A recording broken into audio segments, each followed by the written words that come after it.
Every May, we team up with Women's Health Magazine to bring you important information in honor of National Women's Health Week. And joining us now is Women's Health Magazine Editor-in-Chief Amy Keller Laird. Welcome, Amy. Hi, thank you. Thank you. So talk to us, National Women's Health Week. What is the big goal from your perspective this year?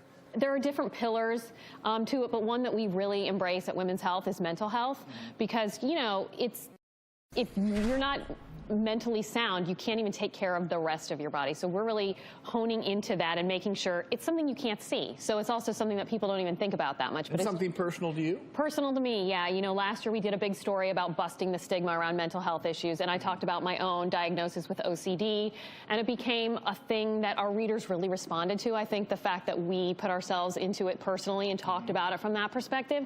So we've really made it a pillar and something we want to explore every May. And speaking of mental health, talk to us about this concept of smiling depression. Yeah, so this is something we delved into this year. We have a partnership with the National Alliance on Mental Illness, and it turns out we did a survey. 89% of people who said they had anxiety or depression said that they were able to hide their symptoms and basically go about their day, go to work, and nobody knew the wiser. You know, it's something that affects very high-functioning, very ambitious women, because they want to put out this front that everything is fine, that I've got it together, and maybe they think, I don't have it so bad, I don't need to get treatment. But really what can happen is things can bubble over. You know, maybe they have these mild symptoms, but the longer they keep it in and the more they don't talk about it. Well, and that's one thing we pride ourselves on the show is if you hide something, it becomes bigger and bigger. Exactly. I love the concept of taking time every day to clear our minds, and you have three really cool, quick tips on how we can do this. Yeah, so one, we've got these ice packs in front of us. This is the ice trick. So actually you take it, you hold it underneath your eye, above the cheekbone, hold it there for 30 seconds.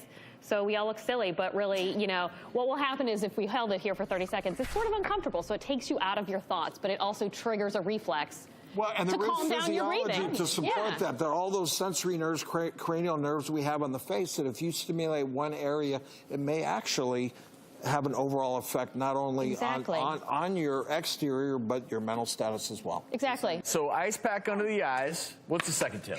Second tip. So trash tip. So basically what you want to do is you're having a thought, I can't do anything right. You write it down, and then you really sort of fact check yourself. Is this actually true? And once you have it down on paper like that, you kind of know, no, it's not. I mean, maybe I messed up over here or I did this, but like, I'm not a mess overall. And then you can kind of mentally toss it in the trash and, you know, move on, get out of those intrusive thoughts. So it's all your subconscious trash talk being tossed in the trash. Exactly. It's kind of flushing bad thoughts. Exactly. And last but not least, the stare trick. So the stare trick. So this is sort of a visualization exercise.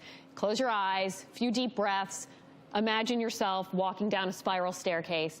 You're seeing the light, you're feeling your foot on the floor, you're touching the banister, and the more you ground yourself in that experience, the more you just, again, push away those other intrusive thoughts. And just getting yourself out for a moment, you can kind of get back to that point where you're like, okay, everything's okay. Sort of reset. Yeah, reset. So tell us about your social media initiative. That's so interesting. Yeah, so you know, one of the things that's interesting about smiling depression is that a lot of people who have it are posting on social media about how great life is, and you know, we all curate our social profiles and just show the best parts.